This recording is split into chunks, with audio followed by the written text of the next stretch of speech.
Hello friends, asset Management company के बारे में तो आपको पता चल ही गया होगा क्योंकि आज बात चलने जा रही है यहाँ पर टाटा असेट मैनेजमेंट के एक फंड की। तो अक्टूबर में किस तरीके का इसका पोजीशन रहेगा, चलिए उसी चीज़ की बात कर लेते हैं।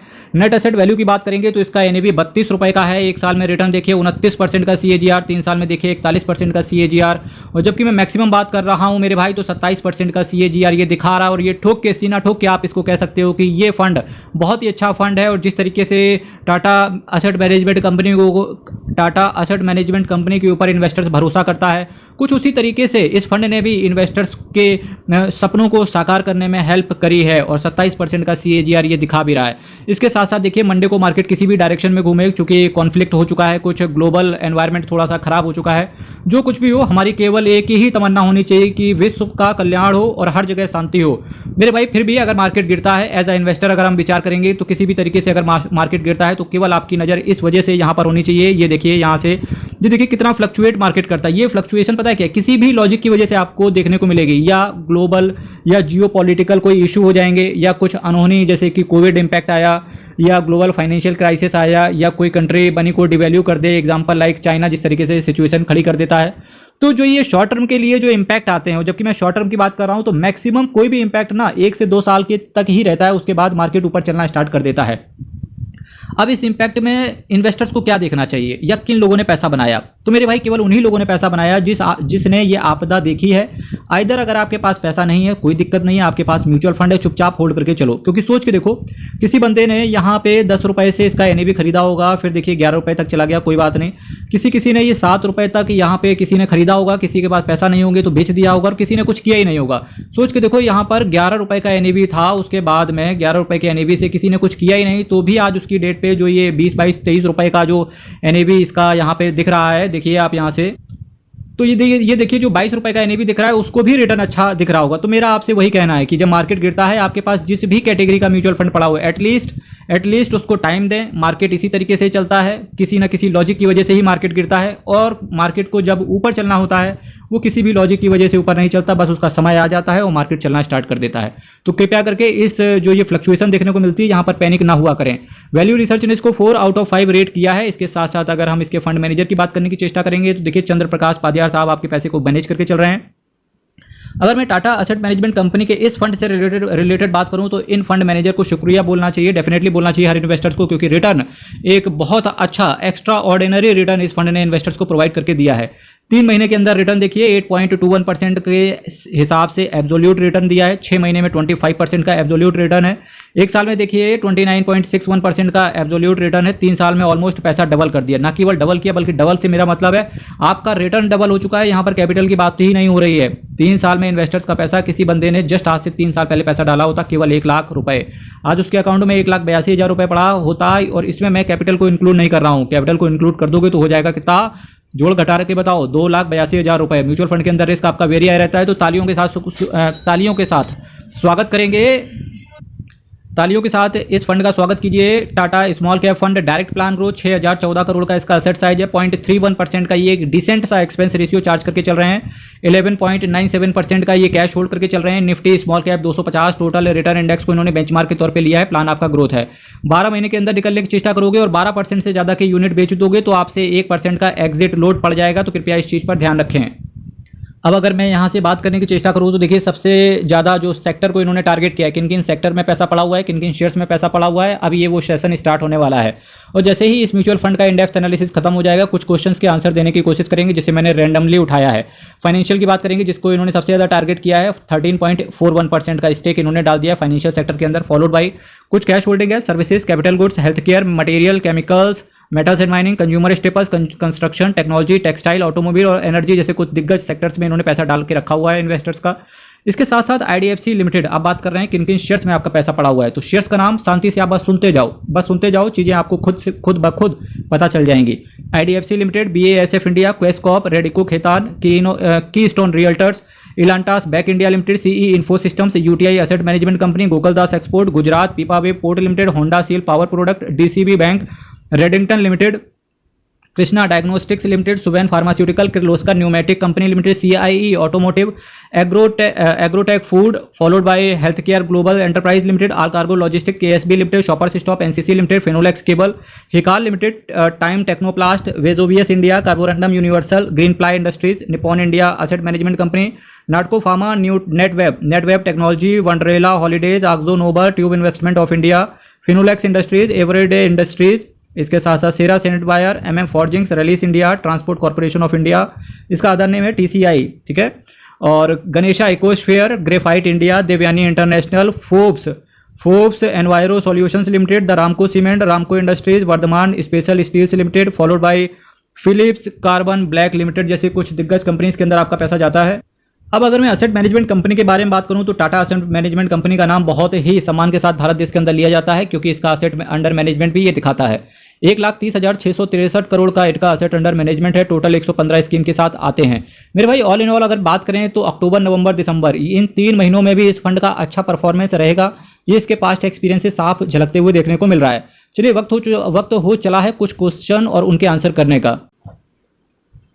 हेलो फ्रेंड्स, जो पहला कमेंट आया हुआ है ये देखिए संजीव घोष साहब का हुआ है। सबसे पहले तो कमेंट करने के लिए धन्यवाद। इन्होंने लिखा है एक गुड पोर्टफोलियो पर एक वीडियो प्लीज। देखिए पोर्टफोलियो तो आपको ही बनाना पड़ेगा वो, क्योंकि पोर्टफोलियो में इस तरीके से सिर्फ आपने बोल दिया पोर्टफोलियो बना दो, इस तरीके से नहीं होती हैं चीजें सिर्फ एक, जब आप पोर्टफोलियो बनाने की बात करते हो वो केवल पर्सनल तौर पर ही बताया जा सकता है। वो कब पॉसिबल हो पाएगा? जब किसी बंदे को आपका एज का पता हो, आपकी फाइनेंशियल स्टेबिलिटी के बारे में पता हो, आपके अदर इन्वेस्टमेंट्स के बारे में पता हो कि आप कहाँ इन्वेस्टमेंट कर रहे हैं, फिक्स्ड इनकम आपके पास कुछ है कि नहीं, आपका जॉब कैसा है, आपका जॉब में फ्लक्चुएशन किस तरीके से रहने वाला है, बहुत सारी अदर चीज़ें होती हैं। जब कोई फंड मैनेजर या फाइनेंशियल एडवाइजर जब इन सारी चीज़ों को कंसीडर करता है तब वो आपके लिए एक फंड निकाल के लाता है कि भाई अगर स्मॉल कैप उसे डालना है, तब आपको वो देख के आपकी फाइनेंशियल स्टेबिलिटी को देख के वो बता पाएगा कि आपको निपॉन इंडिया स्मॉल कैप देना है कि SBI स्मॉल कैप देना है कि टाटा स्मॉल कैप देना है। ठीक है, आपके लिए HDFC का मिड कैप अच्छा रहेगा कि आपके लिए निपॉन इंडिया का इमर्जिंग फंड अच्छा रहेगा कि आपके लिए मोतीलाल ओसवाल का मिड कैप अच्छा रहेगा। फंड बहुत सारे हैं, फिर भी अगर अल्टीमेटली अभी आपको ये चीज़ समझ में नहीं आ रही है, ठीक है, कोई बात नहीं, इसके लिए केवल आपको एक काम और करना पड़ेगा। मेरी मल्टी बैगर म्यूचुअल फंड्स के नाम से प्लेलिस्ट पड़ी हुई है, हर म्यूचुअल फंड का आप एक बार वीडियो गो थ्रू कर जाओ। अगर आपको स्मॉल कैप पसंद है तो स्मॉल कैप कैटेगरी के जितने भी अच्छे फंड हैं मैंने उसका एक पर्टिकुलर वीडियो बनाया हुआ है। मिड कैप म्यूचुअल फंड चाहिए तो मिड कैप म्यूचुअल फंड्स में जितने भी कैटेगरीज के बेस्ट फंड हो सकते हैं उसका मैंने वीडियोस वहां पर डाल रखा है एक वीडियो में, और हर म्यूचुअल फंड का इन डेप्थ एनालिसिस भी पड़ा हुआ है। एक म्यूचुअल फंड का इन डेप्थ एनालिसिस डाला हुआ है। केवल आप मेरी मल्टी बैगर म्यूचुअल फंड्स के नाम से प्लेलिस्ट पड़ी हो, आप उसको विजिट कर जाओ। ठीक है, पर्सनल मेरे से बात करनी है तो इसके लिए सिर्फ आपको व्हाट्सएप करना होगा, और जो व्हाट्सएप नंबर है मेरे अबाउट सेक्शन में यूट्यूब के पड़ा हुआ है। ये एक धमाकेदार इन्वेस्टर का धमाकेदार कमेंट आया हुआ है अनिल कुमार जी का। सबसे पहले तो बहुत बहुत धन्यवाद कि एटलीस्ट आपने शुरुआत करी इक्विटी के ऊपर। ठीक है सर, मैं 10 साल SBI magnum mid cap direct plan में 5 लाख रुपए करना चाहता हूं, सही रहेगा क्या? देखिए अगर आप मेरी बात करेंगे कि 5 लाख रुपए करना है कि नहीं करना है, ये बात तो मैं इस चीज़ का आंसर नहीं दे पाऊंगा, क्योंकि 5 लाख रुपए बहुत बड़ा भी अमाउंट है, और इसके साथ साथ आपके बारे में मुझे कुछ चीज़ें नहीं पता है, जैसे ना मुझे एज के बारे में आपका पता है, ना ही मेरे को आपकी फाइनेंशियल स्टेबिलिटी के बारे में पता है। एक्चुअली देखिए आप इन्वेस्टर हैं, ठीक है, आपका जब आप कहते हो ना कि मेरे लिए कोई फंड बता दो, ये चीज़ें इस तरीके से अगर कोई आपको डिलीवर करके दे रहा है दैट मीन्स की बहुत बड़ी गलती कर रहा है। स्मॉल कैप फंड्स की अगर मैं बात करूंगा तो देखिए निपॉन इंडिया स्मॉल कैप भी है, HDFC का स्मॉल कैप भी है, ICICI का स्मॉल कैप भी है, कोटक महिंद्रा का स्मॉल कैप है। इसके साथ साथ अगर आप बात करेंगे सुंदरम का स्मॉल कैप भी है, ICICI प्रूडेंशियल का स्मॉल कैप है। भाई स्मॉल कैप तो भाई 10, 12, 25, 30 आपको मिल जाएंगे। आपके ऊपर कौन सा फंड ठीक रहेगा वो आपको देखना पड़ेगा। वो कब देखने को मिलेगा? वो केवल आपके लिए एक फाइनेंशियल एडवाइजर ही आपको ये चीज़ अच्छे से बता सकता है। ठीक है, तो इस चीज़ का आप ध्यान रखिए। पर हाँ, मैं कमेंट कर सकता हूँ SBI मैग्नम मिड कैप के ऊपर। अगर मैं इस फंड के बारे में बात करूंगा तो भारत देश के अंदर बहुत ही सम्मान के साथ SBI एसेट मैनेजमेंट कंपनी का नाम लिया जाता है। और आज की डेट पे मेरा मानना है, बल्कि आज की डेट छोड़ दो, फ्यूचर में आने वाले समय के लिए किस तरीके से समय गुजरेगा तो वहां पर तो मैं कमेंट नहीं करूंगा। पर अगर मैं आज अगर हम स्टेट बैंक ऑफ इंडिया के असेट मैनेजमेंट कंपनी के ऊपर बात करें, आज की जो स्थिति है SBI की, डेफिनेटली हर इंसान के पास एक SBI का फंड होना ही चाहिए। अगर हम मैग्नम फंड की बात करेंगे तो मिड कैप कैटेगरी में एक अच्छा फंड है। हालांकि अगर आप मिड कैप कैटेगरी में टॉप का फंड देखेंगे तो इस समय चल रहा है HDFC का मिड कैप अपॉर्चुनिटीज फंड। ठीक है, मोतीलाल ओसवाल के मिड कैप ने भी अच्छा रिटर्न डिलीवर करके दे रहा है। इसके साथ साथ ऑल्टरनेटिवली एक्सिस का मिड कैप भी है। अब आपका क्वेश्चन आ जाएगा कि सीक्रेटी जी आप तो कंफ्यूज कर दिए ये। ठीक है, तो मैं कंफ्यूज नहीं कर रहा, यही मैं बोल रहा हूं कि आपके लिए कौन सा फंड सूटेबल रहेगा, ये केवल आपकी फाइनेंशियल स्टेबिलिटी, फाइनेंशियल हेल्थ को देखने के बाद ही आपके पोर्टफोलियो की हेल्थ की जांच हो सकती है। ठीक है, क्योंकि मेरे भाई मेरा हमेशा से एक पता है, मेरा एक पता है, आप बोल सकते हो मेरा ये पर्सनल डिसिप्लिन है, मैं कभी किसी के साथ गलत नहीं कर सकता। पता है आपको, मेरे पास कई सारे ब्रोकर पर्सनल कॉल भी कर रहे हैं, पर्सनल मैसेजेस भी करते हैं कि सर आप मेरे से थोड़ा सा टाई अप कर लो और केवल लिंक दे देंगे, कोई भी ऐप डाउनलोड करेगा तो कुछ आपको मिलेगा, बट मेरे को करना ही नहीं है वो चीज़, ठीक।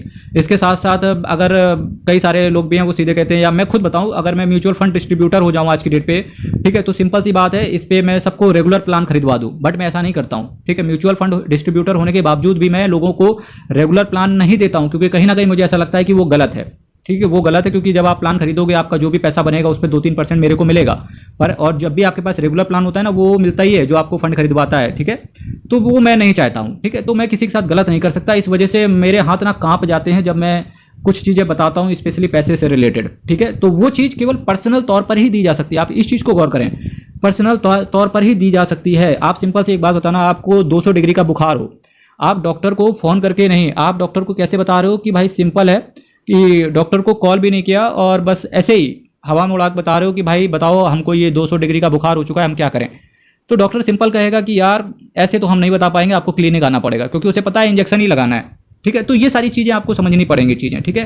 तो SBI मैग्ना मिड कैप को अगर मैं बताऊं तो एक अच्छा फंड है, रिटर्न अच्छा देगा, इन्वेस्टर्स का ट्रस्ट भी है, तो इसके ऊपर मैंने कमेंट कर दिया। 5 लाख रुपए डालना है कि नहीं डालना है, ये आपके ऊपर इच्छा पर निर्भर करता है, सही रहेगा क्या, तो मेरा तो मानना है हर इंसान के पास एक SBI का फंड होना ही चाहिए।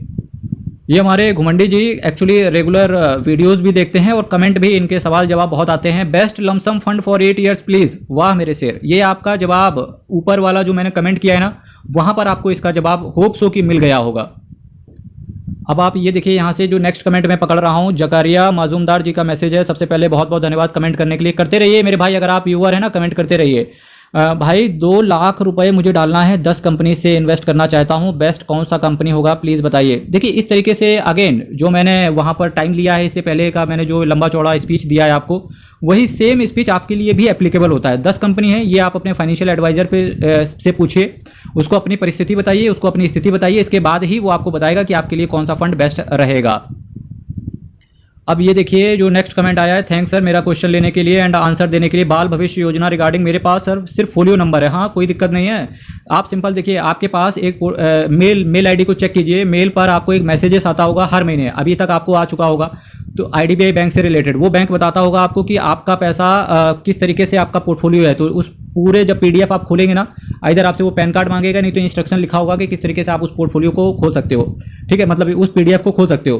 तो PDF को जब आप खोलेंगे तो सबसे नीचे जाना, तो ब्रोकर का मोबाइल नंबर पड़ा होगा, आप सिंपल है उस नंबर पर कॉल करके पता कर लीजिए कि भाई चीज़ें कहाँ पर स्थिर हैं।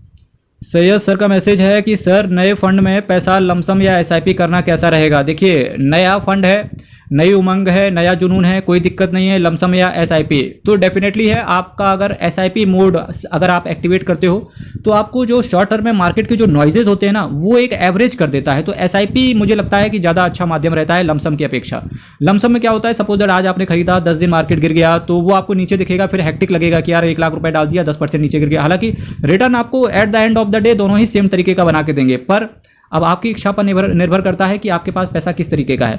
कोशिश कीजिए, अगर आपके पास 1 लाख रुपए लमसम के लिए है ना, तो उसको भी टुकड़ों में बांट के ही पैसे को लगाएं। एक साथ किसी मोटी रकम को ना एक साथ मत डालें, ठीक है। इस तरीके से HDFC डिफेंस फंड कैसा रहेगा। देखिए जब भी आप थीम बेस्ड फंड की बात करेंगे, यकीन मानना लॉन्ग टर्म में जो पैसा होता है वो थीम बेस्ड फंड से नहीं बनता है। आपको अपने पोर्टफोलियो को डाइवर्सिफाई करना पड़ेगा। एग्जाम्पल के तौर पर आपको अगर बहुत अच्छा रिटर्न चाहिए तो स्मॉल कैप लेना पड़ेगा, एक डिसेंट सा रिटर्न चाहिए तो आपको मिड कैप लेना पड़ेगा। अगर आप बिल्कुल भी रिस्क नहीं लेना चाहते तो आपको लार्ज और मिड कैप का एक कॉम्बिनेशन चाहिए। अगर आपको बिल्कुल जीरो ही रिस्क लेना है कि भाई साहब मुझे पोर्टफोलियो को नेगेटिव में देखना भी नहीं, अगर वो 4 साल नीचे भी रहे कोई दिक्कत नहीं, पर वो अल्टीमेटली ऊपर ही जाना चाहिए, तो आपको इसके लिए इंडेक्स फंड चुनना पड़ेगा। अगर आपका एज 50 साल से ऊपर का हो चुका है तो डेफिनेटली आपको फिर बैलेंस एडवांटेज फंड लेना चाहिए। HDFC डिफेंस फंड की बात करेंगे, वही हो गया ना कि आपको ना थीम बेस्ड पसंद आ गया, तो थीम का जो मेरा पर्सनल एक्सपीरियंस कहता है आपको रिटर्न अच्छा बना के नहीं देगा। पर चूंकि मैं डिफेंस फंड की इस समय बात करूं तो इंडिया के अंदर डिफेंस फंड बहुत अच्छा काम करेगा, और डेफिनेटली जो इजराइल का जो कॉन्फ्लिक्ट इशू हो गया है, इससे डिफेंस फंड को बहुत अच्छा इसका एडवांटेज देखने को मिलेगा। पर ये शॉर्ट टर्म के लिए ही आप डिफेंस फंड या किसी थीम में पैसे डालें, ठीक है। शॉर्ट टर्म यानी कि 2 से 4 साल तक आप इन्वेस्ट करो, जैसे ही सरकारें बदलती हैं, गवर्नमेंट चेंज होती है, उसके बाद एग्जिट होने की चेष्टा करें, ठीक है।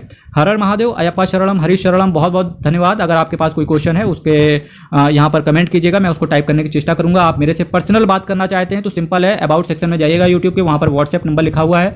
आप पूरा पहले डिस्क्लेमर पढ़ेंगे, इसके बाद व्हाट्सएप नंबर पर मेरे से डायरेक्ट कॉन्टैक्ट कर सकते हैं। बहुत बहुत धन्यवाद।